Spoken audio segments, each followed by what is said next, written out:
Greetings, everybody. It's RPG Grandma, and we're moving on to creatures. Warning, they did not give a description for every creature that's mentioned in the book, in the rule book. Of course not. I will have to add and expound, but we're going to go through what we do have in the rules for Warriors of Mars. White apes. These are terrible monsters with a cunning almost equal to human. Many seem to have a rough tribal organization, and tribes that do always use stone or some form of clubs. Because of this glimmering of true intelligence, apes will not always behave as a typical animal.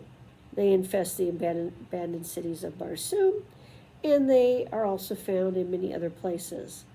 The strength of a white ape seems to be about double that of a green man. White apes, this is my notes here, are actually sacred to at least one of the races on Barsoom. So there you go. They are huge. They are have a similar body structure to Greenman for arms, the behind legs, the mid arms are also could be used as feet. So they are serious. Oh, and they're carnivorous. They literally like to eat meat, raw meat. Mostly your player character. So there you go.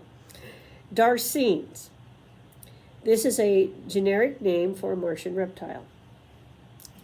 There are small Darcene, little chameleon-like lizards, and great reptiles capable of severing the head from a man in one bite. These later sort, which are considered in the rules. The largest mentioned is the monstrous albino lizard beneath Cadabra. The tables consider Darcene to be about half again as big as a monitor lizard, and if larger ones are encountered, it should be adjusted accordingly.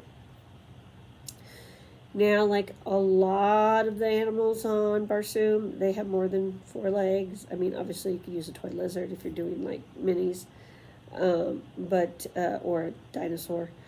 But if you can add extra legs to it, you should, because that's one of the things that makes Barsoom critters different. Malagor. This giant bird is not mentioned in the combat tables or elsewhere in the rules, but it is very rare. It is a giant size with a wingspread of about 20 feet.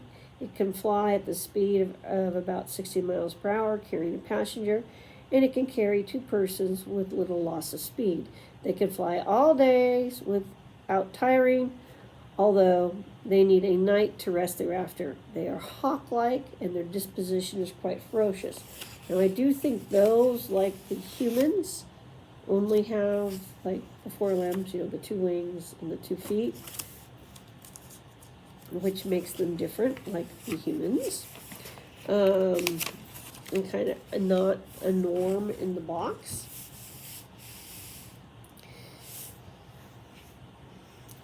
Orluks. We are taking a few liberties with this monster, for Edgar Rice Burroughs never really described the Orluk, other than to say it was black and yellow striped, Arctic-dwelling carnivore. It is weasel-like in appearance, being about the size of a jaguar. The Orluk has 4 legs, great fangs, and a lust for blood like the little Jasunian animal it resembles in form.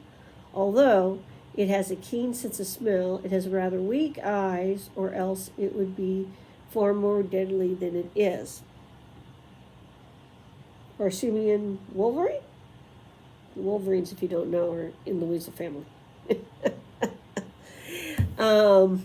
I would give it extra legs, because that seems to be the thing. How many extra? I don't know, but that's what I would do when I describe it. And I do know the yellow Martians like to wear its fur. Other animals. This is the part that annoys me in the book. The other Barsoomian animals are described in sufficient detail so as not to merit further attention here. Okay, in sufficient detail in Edgar Rice Burroughs' writings.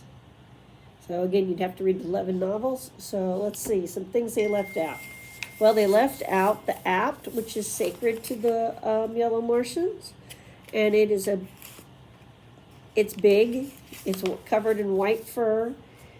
It has a body structure like a white ape or a green man, but its head is this insectoid head with compound eyes.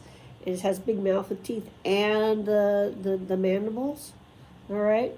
They didn't talk about the calots, which have at least 10 legs. And off the top of my head, they had big head, lots of teeth, very loyal though, very dog-like. Martian dog. They didn't talk about the banths. Those are Barsoomian lions, really big, lots of legs, really ferocious. You don't want to meet one. Again, it's a sacred animal to some folks on the planet. Let me see, what other things did they mention? Oh, they didn't mention the Sith. A Sith is like a big, giant dragonfly type creature that flies. It's just huge. It's got a big poisonous stinger on it. They didn't talk about the Zenithars, which are like the Martian version of bison, mastodon. They're big, they're bulky. They can be used as big, huge power animals to pull something, and they're also something to eat, apparently. And they're, I think, if I remember right, they are furry. I'm not entirely sure. Well, I'll have to get some pictures together. Let's see. And what else did they apps, Darcy and Orla? There's other stuff. There are so many critters that are just going to kill you on the planet.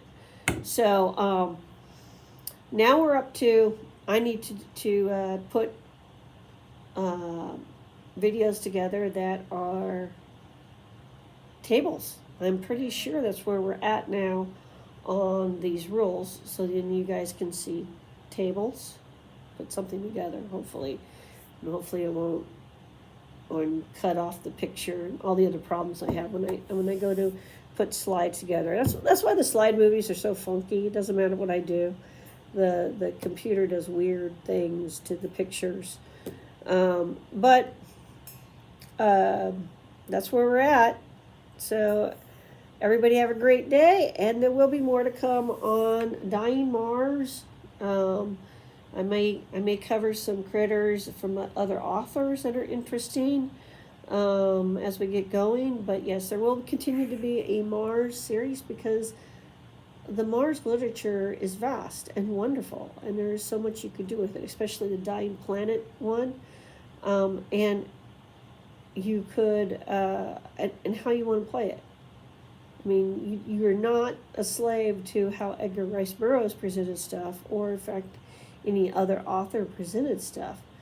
And there have been several games, not just this one, but other games that are set on Mars that are this sort of dying planet idea. And there's other materials out there as well. So, yeah. And yes, I do plan to sit down and at least use the Cowboys and Indians or something and do a mock combat. You know, maybe the figures don't match the setting, but we'll do something. So everybody have a great day, and bye.